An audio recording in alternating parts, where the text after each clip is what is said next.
ہم اپنے آپ کو کیا کہتے ہیں؟ اہل سنت اچھا، اب یہاں پر ایک بات ذہن میں رکھ لینا کہ اہل سنت والجماعت تو سارے چاروں ائمہ کی اقتداء کرنے والے جو لوگ ہیں نا، چاہے وہ حنفی ہوں، چاہے مالکی ہوں، چاہے شافعی ہوں، چاہے حنبلی ہوں، یہ چاروں ائمہ کی اقتداء کرنے والے لوگ کون ہیں؟ صرف ہم ہی نہیں ہیں، چاروں ائمہ کی اقتداء کرنے والے لوگ کون ہیں؟ اہل سنت والجماعت. لیکن ہم آج کل اپنے آپ کو کیا کہتے ہیں؟ بولو. دیوبندی. تو دیوبندی کو کہتے ہیں بھائی، کیا ضرورت ہے دیوبندی کہنے کی؟ اس کی ایک وجہ ہے. وجہ یہ ہے کہ جب ملاوٹ کسی چیز میں ہوتی جائے نا، تو پھر کھری چیز کو بیان کرنے کے لیے ذرا تفصیل کرنی پڑ جاتی ہے. مثال کے طور پر پہلے زمانے میں جب گھر میں گھی ختم ہو جاتا تھا تو خاوند کاروبار پہ جانے لگتا تو بیوی پھر ایک لفظ کہتی تھی، جی گھی ختم ہو گیا ہے لیتے آنا. کیا کہتی تھی؟ گھی ختم ہو گیا ہے. تو گھی کے لفظ سے خاوند کو سمجھ آ جاتی تھی میں نے کیا لانا ہے. اللہ کی شان دیکھو، بناوٹی گھی آ گئے، ڈالڈا گھی آ گیا، فلاں گھی آ گیا. تو اب بیوی کو تو اصلی گھی چاہیے تھا، ٹھیک ہے نا؟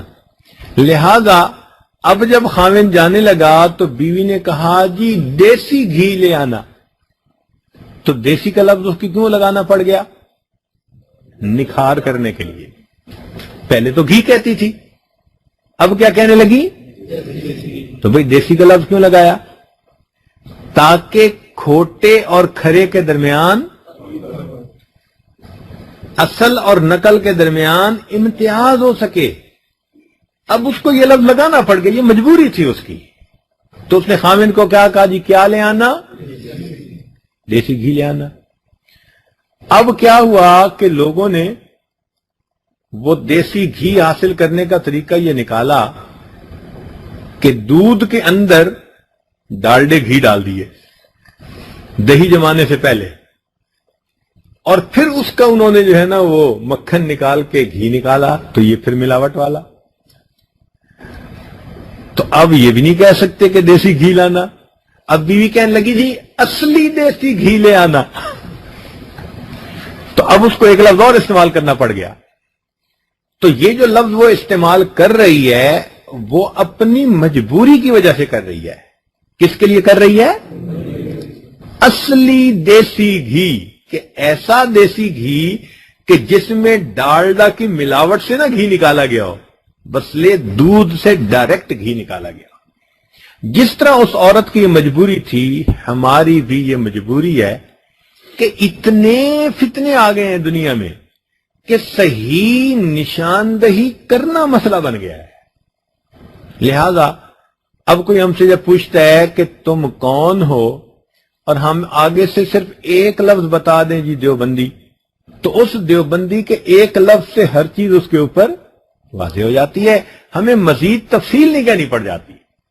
ورنہ اہل سنت والجماعت اگر ہم کہیں گے تو بھئی اہل سنت والجماعت تو بریلوی بھی کہتے ہیں اپنے آپ کو، تو پھر آگے بتانا پڑے گا نا کہ ہم کون ہیں.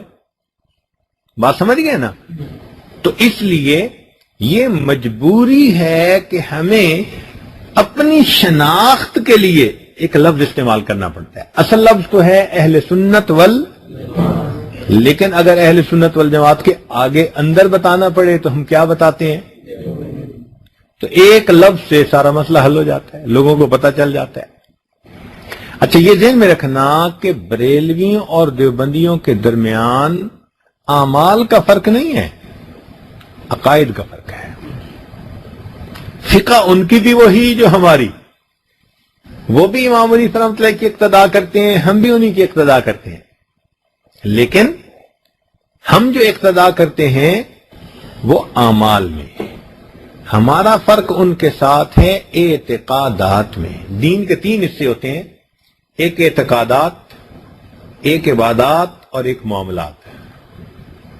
پہلے اعتقادات، دوسرا اور تیسرا. تو اعتقادات میں فرق ہے. اب اعتقاد میں کیا فرق ہے؟ سب سے بڑا فرق یہ ہے کہ وہ نبی علیہ الصلوۃ والسلام کو نور مانتے ہیں. تین جو بنیادی فرق ہے. کیا کہتے ہیں نبی علیہ الصلوۃ والسلام کے بارے میں؟ ان کو نور مانتے ہیں. اب نبی علیہ الصلوۃ والسلام کو نور ماننا یہ غلط عقیدہ ہے. اس کا مختصر سا جواب، بہت چھوٹا چھوٹا جواب کہ جس میں آپ کو بحث میں نہ پڑنا پڑے. اگر کسی کو آپ نے سمجھانا ہو تو یوں سمجھانا کہ جی مخلوقات میں سے سب سے زیادہ اشرف کون ہے؟ اشرف المخلوقات کون؟ بتائیں بھائی، پھر بتائیں اشرف المخلوقات کون؟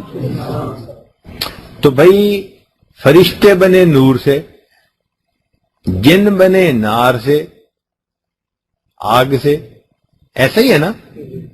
اور انسان بنے، تو اشرف المخلوقات کون؟ پھر بتائیں اشرف المخلوقات کون؟ تو اگر نبی علیہ الصلوۃ والسلام نور ہیں تو پھر اشرف المخلوقات کس کو ہونا چاہیے تھا؟ تو پھر انسان کو تو نہیں ماننا چاہیے. جو مانتا ہے کہ انسان اشرف المخلوقات ہیں تو وہ کیا مان رہا ہے؟ دوسرے لفظوں میں کہ نبی علیہ الصلوۃ والسلام بشر تھے، سید البشر تھے. نبی علیہ الصلوۃ والسلام کی وجہ سے ہی انسانیت کو شرف ملا. اگر ان کو ہی نور والی مخلوق کے حصے میں ڈال دیا تو پھر تو بھائی نور والی مخلوق اشرف ہو جائے گی نا، اسی کو ماننا پڑے گا. تو یہ بات سمجھ میں آ گئی کہ نبی علیہ الصلوۃ والسلام سید البشر ہیں اور ان کی وجہ سے ہی بشر کو فضیلت حاصل ہے. یہ بات سمجھ میں آ گئی. لہذا آپ نور نہیں، آپ کیا ہیں؟ لیکن اس بات کو کرنے میں کئی مرتبہ لوگ بے ادبی کے مرتکب ہو جاتے ہیں. یہ بات ہمیشہ ذہن میں رکھنا. نبی علیہ الصلوۃ والسلام کے بارے میں جب بھی بات کرنی پڑے ہمیشہ ڈر کے ادب کے ساتھ کرنا. ان تحبط اعمالکم وانتم لا تشعرون. اللہ فرماتے ہیں اگر میرے محبوب صلی اللہ علیہ وسلم کی آواز سے تمہاری آواز اوپر ہو گئی، تمہارے کیے ہوئے عملوں کو ہم ضائع کر دیں گے، تمہیں پتہ بھی نہیں چلے گا. اس لیے اول تو اس ٹاپک پہ بولے نا، لیکن چونکہ طلباء ہیں، ہو سکتا ہے کوئی بندہ پوچھے مسئلہ اور بتانا پڑ جائے، تو بہت ڈر کے اور گھبرا کے بات کرنا اور ادب سے بات کرنا. تو نبی علیہ الصلوۃ والسلام کیا ہیں؟ سید البشر ہیں. صرف بشر کا لفظ کہنے کی بجائے کیا لفظ لگائیں؟ سید البشر ہے. لہذا بشریت کو جو فضیلت ہے وہ نبی علیہ الصلوۃ والسلام کی وجہ سے ہے. اگر آپ صلی اللہ علیہ وسلم ہی کو مان لیا جائے کہ آپ نور کے بنے ہوئے تھے تو پھر تو افضلیت کہاں چلی گئی؟ ملائکہ کے پاس چلی گئی. تو بات سمجھ میں آ گئی. کیوں کہتے ہیں کہ نور ہے؟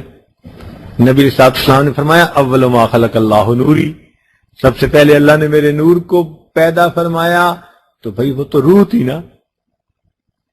تو روح تو مٹی کی بنی ہوئی نہیں ہے. روح کس چیز سے بنی ہے؟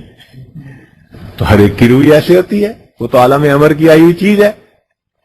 لہذا وہ جو نبی علیہ الصلوۃ والسلام نے فرمایا وہ اپنی روح مبارکہ کے بارے میں فرمایا، جس میں مبارک تو اس وقت نہیں نہ بنا تھا.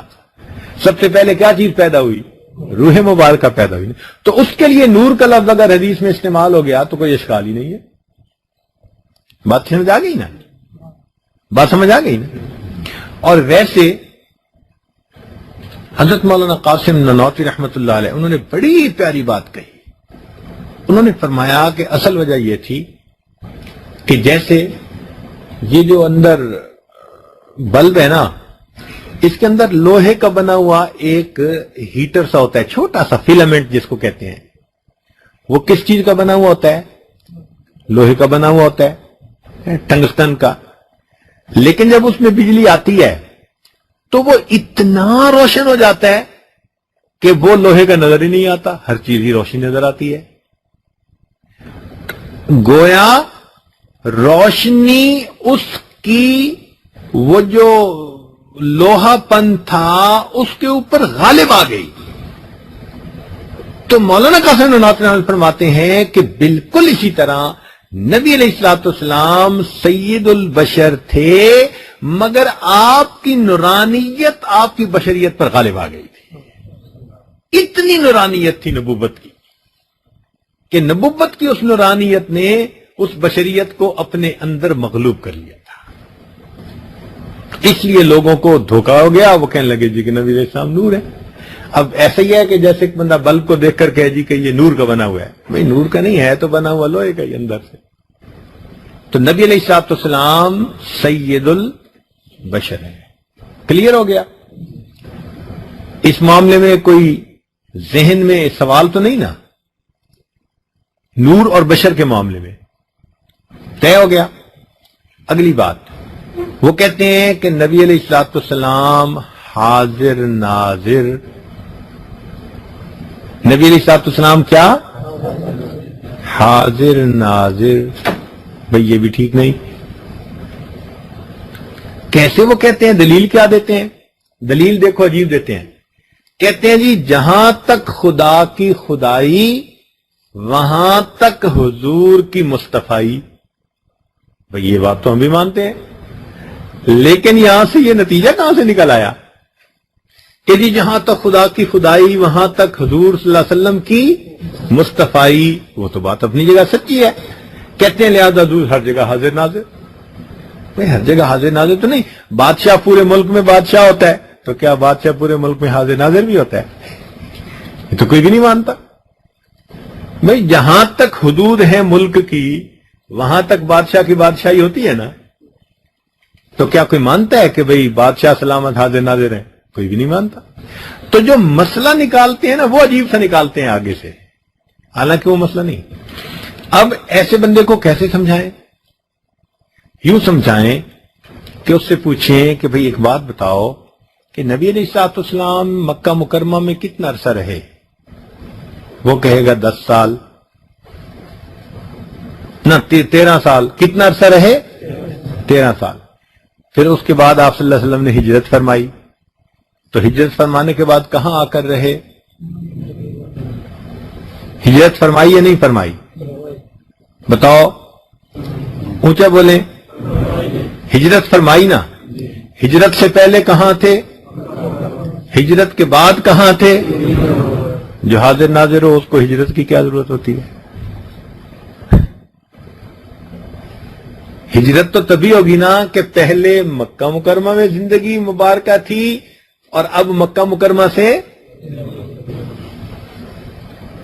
تو جو کہتے ہیں حاضر ناظر اس کا مطلب ہے وہ ہجرت کے قائل ہی نہیں، ہجرت پہ یقین ہی نہیں رکھتے. جب اس طرح سادہ لفظوں میں سمجھائیں گے نا تو دوسرے کو بات سمجھ میں آ جائے گی کہ ہاں واقعی بات ٹھیک ہے. تو یہ بات سمجھ میں آ گئی نا. تیسرا بڑا مسئلہ وہ یہ کہتے ہیں کہ جی نبی علیہ الصلوۃ والسلام مختار کل ہیں. نبی علیہ الصلوۃ والسلام کیا ہے؟ مختار کل ہیں. مختار کل سے مراد وہ یہ لیتے ہیں کہ جی نبی علیہ السلام کو اللہ نے ہر اختیار دے دیا ہے. بھئی ٹھیک ہے اللہ تعالیٰ نے اختیار دیا، لیکن اس کا یہ کہاں سے مطلب نکل آیا کہ خود اللہ تعالیٰ بے اختیار ہو گئے؟ یہ تو کہیں نہیں نا مطلب نکلا. تو کیا کہتے ہیں؟ نبی علیہ الصلوۃ والسلام مختار. اور اس کے دلیل کے طور پہ پتہ کیا پہ ہے؟ خدا جے پکڑے محمد چھڑاوے. محمد دا پکڑا چھڑا کوئی نہیں سکتا. اب یہ دلیل دے رہے ہیں.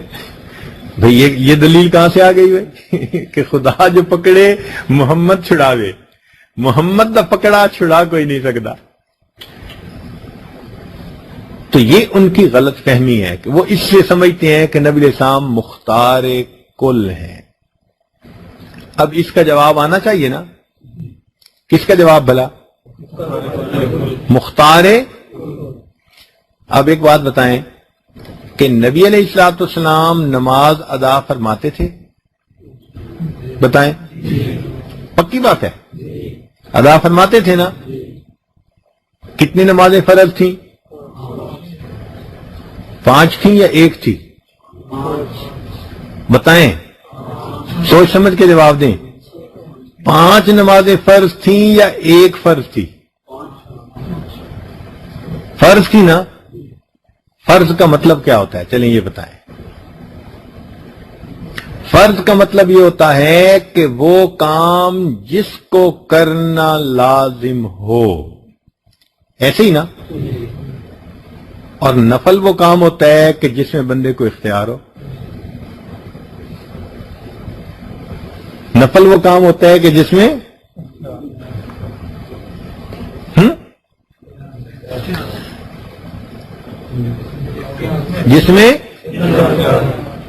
اختیار ہو۔ نہ کرنے والے کو اختیار ہو، چاہے تو وہ کرے اور چاہے تو وہ نہ کرے۔ تو نبی علیہ السلام پر جو 5 نمازیں تھیں یا چھٹی تہجد کی نماز تھی، یہ نمازیں کیا تھیں؟ تو فرض میں اختیار ہوتا ہے، تو مختار کل پھر کیسے ہوئے؟ بات سمجھ رہے ہیں نا؟ یا تو اگر مختار کل مانتے ہیں تو کہیں کہ نبی علیہ السلام نفلی نمازیں پڑھتے تھے، نماز فرض نہیں تھی۔ اور اگر کہتے ہیں کہ جی فرض نماز تھی تو پھر اختیار نہیں تھا نا؟ بات سمجھ آ گئی کہ نہیں آ گئی ہے؟ تو مختار کل والا مسئلہ بھی حل ہو گیا۔ ایک طالب علم نے یہ سوال پوچھا ہے کہ جی دلیل وہ یہ دیتے ہیں کہ نبی علیہ السلام کا سایہ مبارکہ نہیں تھا۔ سایہ مبارکہ کا نہ ہونا، اس سے کوئی نور کا ہونا تو ثابت نہیں ہوتا، اس لیے کہ سایہ مبارکہ تو بادل کی وجہ سے بھی، چونکہ اکثر اوقات نبی علیہ السلام کے سر پر بادل سایہ کرتا تھا۔ اور ہم یہ کہتے ہیں کہ اللہ رب العزت نے اس سائے کو اس لیے نہ بنایا کہ کہیں کسی امتی کا پاؤں سایہ مبارک پہ نہ پڑ جائے۔ اللہ کو اپنے حبیب سے اتنی محبت تھی کہ کوئی بے ادبی کا مرتکب نہ ہو جائے، ورنہ جوتوں والے پاؤں سائے پہ آتے تو کیا ہوتا؟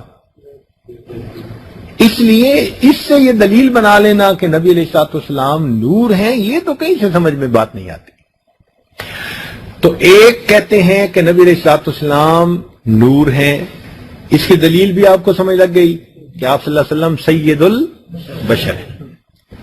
اور دوسری دلیل کہ نبی علیہ السلام حاضر ناظر ہیں، تو ہجرت کے مسئلے سے یہ بات بھی سمجھ میں آ گئی کہ حاضر ناظر نہیں ہے۔ تیسری بات کہ مختار کل ہیں، تو فرض نماز کے مسئلے سے یہ بات بھی سمجھ آ گئی۔ اور چوتھی بات کہتے ہیں کہ نبی علیہ السلام عالم الغیب ہیں، نبی علیہ السلام عالم اور پھر یہ بھی نہیں کہتے کہ عالم الغیب ہیں تو یہ علم کلی ہے یا جزوی ہے، کہتے ہیں کہ علم غیب ذاتی ہے، کلی ہے۔ یہ مزے کی بات ہے۔ دیکھیں بھائی، جو علم نبی علیہ السلام کو ملا وہ کس نے دیا؟ قرآن کہہ رہا ہے وَعَلَّمَكَ مَا لَمْ تَكُنْ تَعْلَمْ، تو معلوم ہوا یہ ذاتی۔ تو اگر کوئی کہے کہ ذاتی ہے تو ہم قرآن کی آیت بتائیں گے کہ اللہ فرما رہے ہیں وَعَلَّمَكَ مَا لَمْ تَكُنْ، جو آپ نہیں جانتے تھے اللہ نے آپ کو بتایا، اللہ نے آپ کو بتایا۔ اللہ اکبر۔ تو معلوم ہوا کہ ذاتی نہیں، یہ اللہ کی عطا ہے، اللہ کی دین ہے۔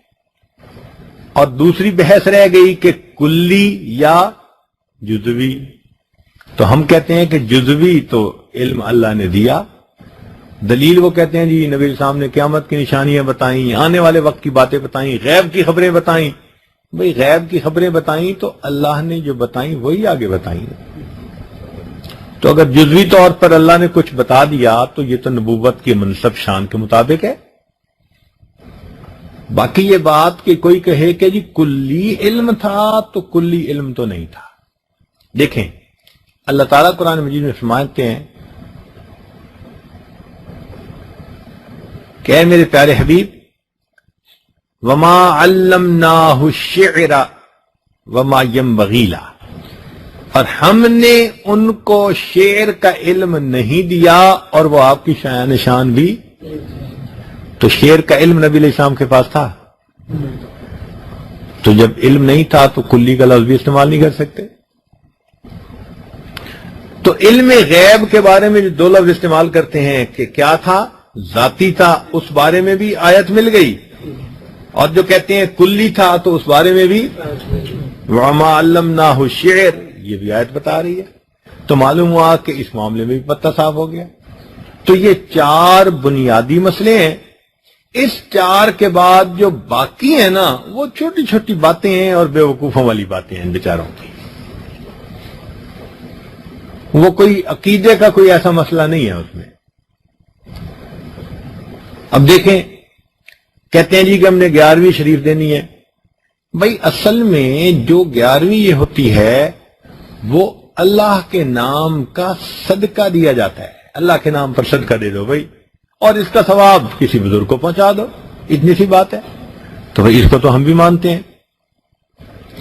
اس میں جو قباحت ہے نا وہ یہ ہے کہ تاریخ متعین کر لیتے ہیں اور چیز متعین کر لیتے ہیں، اور نمبر 3 کہ یہ عقیدہ رکھتے ہیں کہ جو نہیں دے گا اس کو سزا ملے گی. یہ 3 چیزیں اس چیز کو حرام کر دیتی ہیں. اگر کوئی مہینے کے 30 دن صدقہ کرے تو اس کو اجازت ہے. 11ویں کیوں ضروری ہے بھائی؟ 10ویں کو کرو، 12ویں کو کرو، 13ویں کو کرو، تم متعین کیوں کر لیتے ہو؟ نتیجہ یہ ہوتا ہے کہ آج لاہور میں 11ویں کو دودھ ہی نہیں ملتا چائے پکانے والوں کو. تو تاریخ کا تعین یہ بھی ٹھیک نہیں. بات سمجھ گئے نا؟ پھر چیز کا تعین کہ جی کھیر بنانی ہے تو بھائی کھیر ہی کیوں؟ آپ اگر پلاؤ بنائیں مرغی والا تو انشاءاللہ کھانے والے اس کو کھائیں گے. اور تیسرا جو نہیں کرتے ان کے بارے میں یہ عقیدہ رکھنا کہ نہیں کریں گے تو ہمیں نقصان ہوگا، ہمارا نقصان ہوگا، یہ ٹھیک نہیں ہے. اگر یہ 3 چیزیں درمیان میں سے نکل جائیں تو ایک بندہ دن میں 10 دیگیں پکائے، اس کو 10 کھانے کی اجازت ہے، اس میں کیا؟ کیونکہ اصل مسئلہ تو ایصال ثواب ہے نا. ایصال ثواب تو جائز ہے، مگر اس ایصال ثواب پر جو یہ 3 شرطیں لگا دیتے ہیں وہ شرطوں کی وجہ سے وہ ناجائز بن جاتا ہے. بات سمجھ آ گئی؟ تو اس قسم کے چھوٹے چھوٹے ان کے ساتھ مسئلے ہیں. باقی اب انہوں نے آ کے تھوڑا اس مسئلے کو اور زیادہ ہوا دینے کی کوشش کی ہے. چنانچہ مدینہ بھائی کیا حال ہیں، وہ اب مدینہ بھائی بن گئے ہیں سارے کے سارے، ماشاءاللہ. لیکن ہمارا ان کے ساتھ اعتقادات کا جو ہے نا وہ اختلاف ہے. بات سمجھ میں آ گئی؟